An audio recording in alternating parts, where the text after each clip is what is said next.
আসসালামু আলাইকুম। আজকে আমরা একটা কিনে আনলাম আইফোন XX ম্যাক্স। তো ফোনটা ইউজ, তারপরেও আমরা আনবক্সিং করব। ইউজ ফোন, তারপরেও মানে আবার আনবক্সিং করব। এটা তো আমাদের নতুন।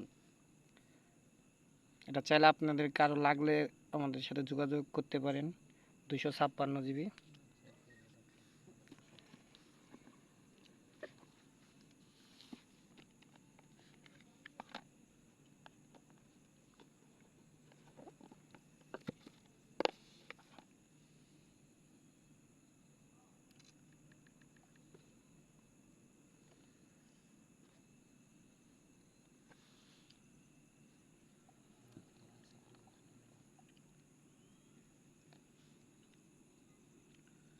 মোবাইলটা দে।